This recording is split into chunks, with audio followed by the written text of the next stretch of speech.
Internet, my name is Ren. This is Ren Rants, a channel where I rant about many things that I care about with a particular focus on pop culture and politics. In this video, we are going to be doing a quick recap and review of the Season 2 premiere of the Orville Reviews.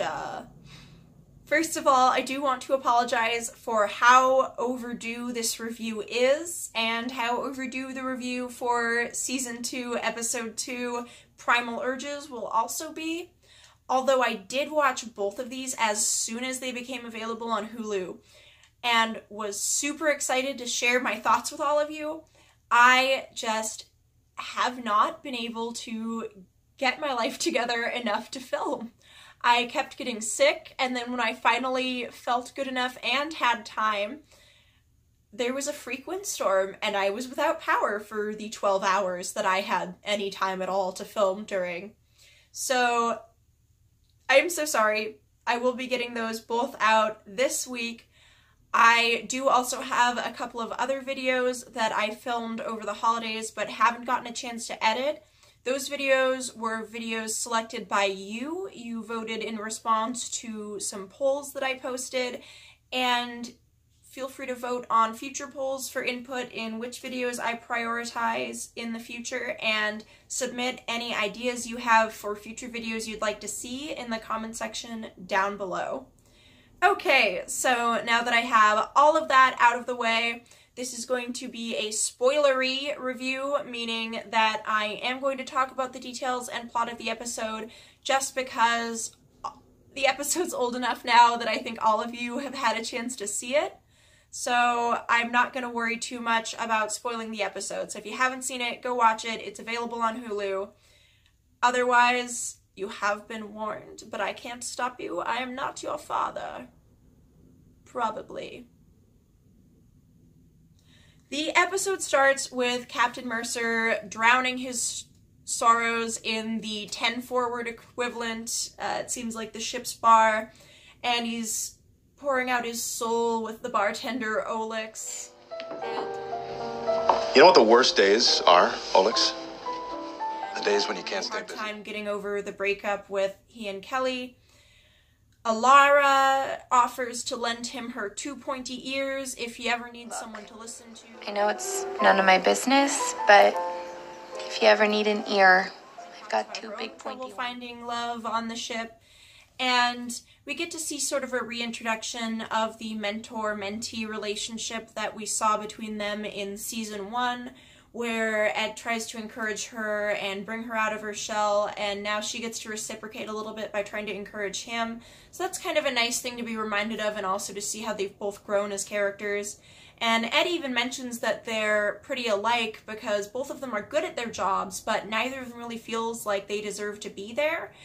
And so it's nice to see them connecting on kind of a platonic level like that. Then Bortus joins the scene and informs the captain that he has to pee. Not another baby thing, is it? No. Sir, you are aware that Mucklins urinate only once per year. I am, yeah. It is my time. Childhood. There, amidst family and friends, a Mucklin urinates, signifying a cleansing of the spirit and the Bortus informs the crew in a very awkward staff meeting that they are invited and can bring a date. And that's kind of the sitcom-y sort of setup that we get for the episode, is all of the other interpersonal shenanigans that we see are mostly from people trying to find dates to Bortus's Jaloja. So it gives us kind of a fun and goofy way to reintroduce all of the characters and their dynamics, while still giving us a little bit more of a look at the day-to-day life on the ship. In tone, this episode is definitely in keeping with a lot of older Trek episodes like Data's Day in Star Trek The Next Generation. That episode was just an episode where Data basically makes a journal entry for a day to send a colleague, and he records all of his little actions and interactions aboard the ship, and there's no super big sci-fi concept or high stakes drama of any kind. There's just a wedding to frame a little bit of conflict into the episode, but it's a pretty routine day aboard the Enterprise otherwise. And so what we see in this episode is just a kind of routine day aboard the Orville. They don't have much going on besides Bortus needing to pee, so they don't have any issues changing course to go take care of that. And other than that, it's just interpersonal hijinks. And there are strengths and weaknesses to this episode for sure, so I'll definitely be pausing in my recap to kind of interweave a little bit of discussion about what I think of some of the choices that they made here. So, some of the interpersonal hijinks begin immediately afterwards when Kelly initiates a conversation with Ed about their relationship. I want to have a conversation with you. About us. You know what? Stop right there. You don't have to say it. I don't. No, you don't. Ed thinks she wants to get back together, but she's actually telling him that she's seeing someone and wants to bring that person as a date to Bortus's Geloja. And Ed is, of course, jealous and a little bit upset because of the events of season 1 and their kind of fraught relationship and their will they won't they sort of dynamic. So Ed's having a hard time with the whole situation. Pretty much immediately afterwards, Alara introduces Ed to the new dark matter cartographer, Janelle Tyler. She's a new crewman aboard the Orville, and Alara is showing her around. Alara then shows her to the bridge and her station next to Gordon. Oh, Gordon. So Malloy is doing his best, but it's the most awkward introduction in the world, and he makes several awkward attempts to flirt, including bringing up the fact that he plays the guitar, and... I said you play the guitar? I do, yeah. Yeah, I think it's important for a man to know how to play an instrument, you know? Yeah. If these fingers could talk. And it's just a little painful to watch. See, scenes like this, for me, they're not terrible because I think the actions of the characters are, like, particularly outlandishly horrible, but because I'm a very awkward person, and I've been in a lot of awkward and embarrassing situations where I said things or interacted with people and it did not come out right. And then you just sit in that awkwardness and embarrassment, and so when I see other characters in embarrassing situations, I get just this almost painful secondhand embarrassment where I just cringe and wait for it to be over. So every moment where he's digging that conversational grave deeper, I'm just waiting for it to be over because the secondhand awkwardness is killing me. But mercifully, we cut to Isaac teaching Ty how to play the piano in Claire's quarters. Now you try.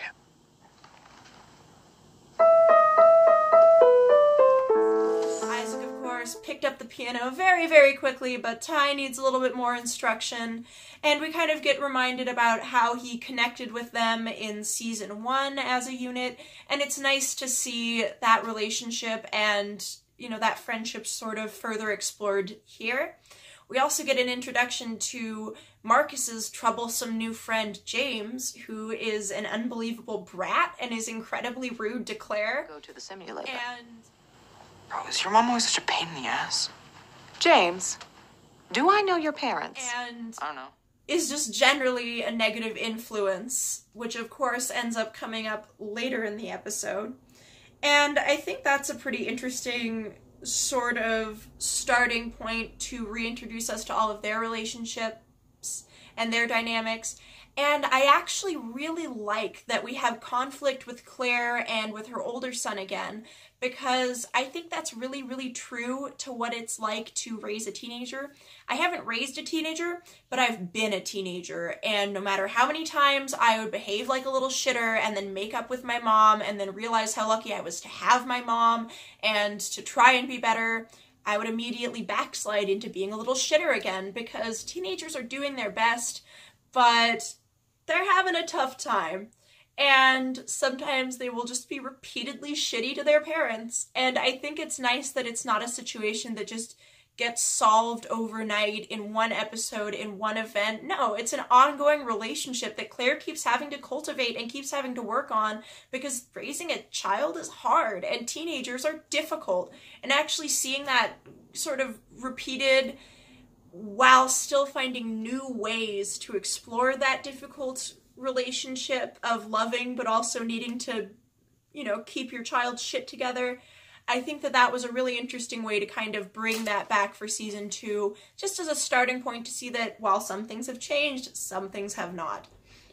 And I do enjoy her and Isaac's interaction where it sort of alternates between like a mutual respect and then him chiding her, and then her having to sort of elaborate on why his understanding of the situation from an androidy point of view maybe isn't that so could infect the rest of the crew. No, Isaac, he's not sick. He's just growing up, and I can't stop. So we then cut back to Gordon discussing his feelings for Lieutenant Tyler with Alara. He tries to get some intel from her to figure out how he can maybe get in a little closer with Lieutenant Tyler, and she tells him that she's not so great at relationships and he should instead go to Lamar, because obviously Lamar knows what's You're up. comfortable with. Oh, you know what it says? What? Boom. Really? Yeah. Cool. And that's where you want to start. You want to walk in with boom. Boom. Yeah, not like that. Ladies. And they try to work on that. In the meantime, Bortus offers to set Alara up with someone, and she is so intrigued that she goes along with it, only to find out that it's Lieutenant Dan. And they have sort of a charming little interaction where she at first doesn't really want to go on a date with him after she realizes who it is, but Lieutenant Dan, you know, tells her that, you know, she could miss out on something really special. And then they agree to go out for drinks, and it gets weird. It gets really weird. I would say this is actually my least favorite part of the whole episode, because Ed does his own cringy things in this episode. He does. He has his own moments of cringe. Malloy has his little moments of cringe. But they're a little bit more forgivable because they have more of an understandable motivation, and it's more awkward and less... I'm so sad because I love Lieutenant Dan. He's so funny. I love his elevator music, and I love his goofiness and his friendliness, and I love what we get to see of him in Primal Urges, where we get Funny Dan again. But I really wish that they hadn't gone quite this direction with his character. It would have been fine if he and Alara were just, like, mismatched and it was an awkward date, but they gave him these weird, like, creepy, nice guy sort of vibes where he writes this weird poem. My fingers ache to penetrate the hearth. Love is the fish hook that hooks the fish. What do you think?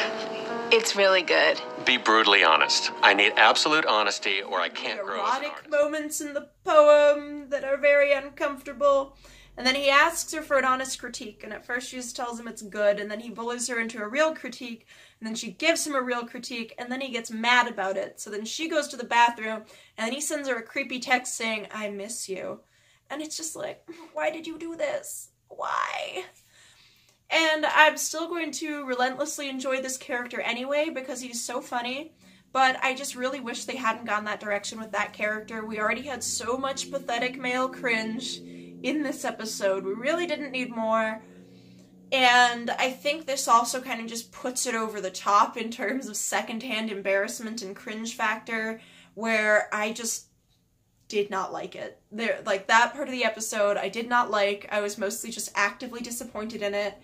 And I think that there were ways to do it better, and in the case of how they handled it with Ed or how they handled it with Malloy, it was a little better. Although I didn't also really love the way they handled it with Malloy. At least they tried. But what they did with Dan, I think, was just really unnecessary, and it worries me because it was more of that, like, almost Family Guy-ish type humor where it's just kind of irreverent to the character and doesn't consider that you might want to actually like this character again later at some point. And so, I don't know, it felt like a really short-sighted and weird dynamic to introduce. And I don't want Dan to be that creepy guy. I want him to be that funny guy who knows what he's about and likes elevator music and is relentlessly friendly to everyone he meets. Like, that's the Dan that I want to see. I don't want to see the Dan that desperately hits on Alara, and then when she's obviously not into it, keeps pushing, and then sends creepy, overly clingy texts immediately after meeting her. That's not the Dan that I want to see, you know? We have Ed and his little drive-by. Oh yeah, Ed does a drive-by and discovers that the gentleman that Kelly is seeing is a teacher aboard the ship named Cassius, who he then pronounces Cassius when Kelly catches him doing the drive-by and confronts him about it. And then he tries to lie and say that Gordon signs out the shuttle. Gordon. What about Gordon? We have this running bit that we do where we put each other's names in the shuttle log when we didn't actually take a shuttle out. And then when the other one finds out, it's just like, oh my God, embarrassing. I didn't take that shuttle. Ah. Not convincing, but Ed's doing his best.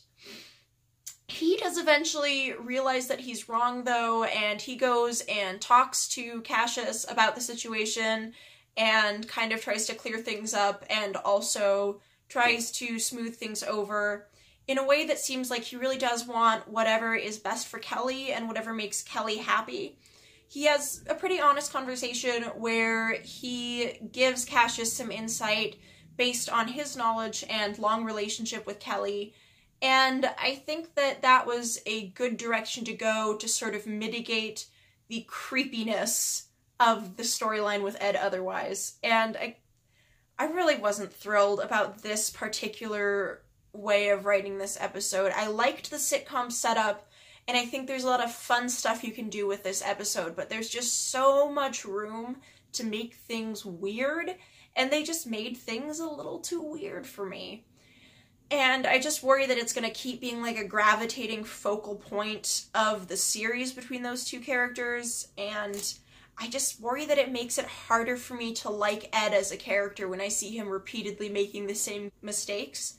I hope that they work on that in the future, because I love this show so much, and the characters are still so fresh and so fun. I'm just scared of sort of longer game, you know, like in later seasons, like if this stays on the air into a 5th or 6th or 7th season, I'm just worried that when Seth MacFarlane starts to run out of ideas, he'll start falling back onto his old tropes, which were never the things that I liked of the series of his that I used to watch. Like, there were things that I enjoyed about Family Guy, there are things I actively enjoy about American Dad, but those things were never characters being cruel or creepy or weird or abusive to each other. And I'm just always terrified that he's going to go in that direction, even though so far it really hasn't happened on a level that makes me super concerned yet. But it's something I'm watching out for, because I do worry about it. Okay, but this video is getting very long, so back to this episode. When Kelly and Cassius eventually go to the holodeck, because let's be real, it's a holodeck, to get some private time, they discover that Marcus and James and one other child are there, and they have managed to hack a synthesizer to produce some vodka. So they alert Claire and James's parents to the situation, and then James's parents confront Claire and claim that Marcus is the one who hacks the synthesizer and that they want to remove Marcus. As I suspected, his official report card shows consistent A's. That's right. Mm-hmm. Further analysis reveals a recent alteration using external algorithms. Uses his mad sleuthing skills to figure out that James has also hacked his grades. So Marcus is off the hook, and James's parents look like assholes, and Claire asks Isaac to be her date to the Jaloja. And I don't know if Claire is actually pursuing a romantic relationship with Isaac or just values him as a friend and companion, but either way, I'm here for it. They seem like a great match, and they seem to get along and have a good time. After Isaac saves the day, we'll cut to the Jaloja scene, and it is a moment of great release. Although I don't think we actually see the pee, we just sort of see his garment flung open in the implication that the peeing will happen. Jaloja! Jaloja!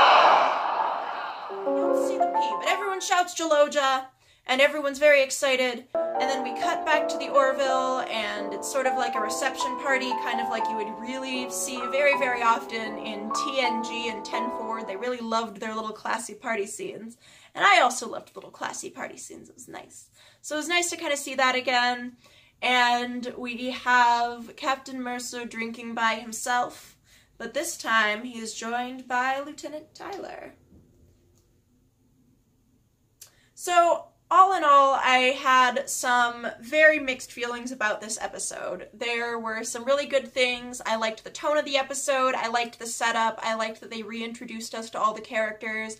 I liked that it had very much of kind of a feeling to an episode like Data's Day, while also having a little bit of like Amok Time vibes, similar to Spock's Ponfar, where a character's bodily function requires the ship to change course. And I kind of liked that there was just a little touching on the TNG episode Lessons as well, where the captain deals with the fact that it's really difficult to date any member of his crew. And we have an explicit discussion of that with Kelly confronting Ed and asking him what he would do in a scenario where it's either, you know, her or Bortus in a team that's guaranteed to lose their lives in an important mission, and he's obviously compromised and unable to make that decision. And so that's kind of compared with Lessons, in which Captain Picard falls in love with the ship's stellar cartographer, Nella Darren, and ends up having to send her to a life-threatening mission on one of the planets, and he realizes how compromised he is when she does almost die on the surface, and then he finds out that she's survived. And so I thought it was really interesting that they had that explicit conversation, and then that kind of subtle tie where the captain's new potential love interest is a dark matter cartographer. So I think that was kind of an intentional reference, and I think that that's a really cute little way to remind us of all of the similarities between this show and classic Trek, but it also definitely has its distinctions. It has its loosened tie, it has the fact that it's willing to actually talk about the ongoing romantic subplots, and I think that things that can kind of be weaknesses, like the Orville's a bit of a tone problem last season, can also be strengths in that it gives us lots of room for levity and lots of room to explore these relationships in a way that we never really got to in a show like TNG or any of the other earlier Star Trek series, where things were a little bit more focused on the sci-fi and a little turned away from some of the interpersonal stuff. Like, the interpersonal stuff was really important, but it definitely had its focus away from certain kinds of interpersonal interactions, and so it's nice to see that sort of fully fleshed out in the Orville. So I am so excited that the Orville is back. I am absolutely stoked to give you the review for Season 2, Episode 2 of Primal Urges. I apologize for this messy, long video, but I just had to get something out to all of you. Let me know what you thought of the Orville in the comment section down below. If you like my videos, subscribe. If you don't, I'm sure you'll tell me, but that is everything. See you next time. Wiedersehen.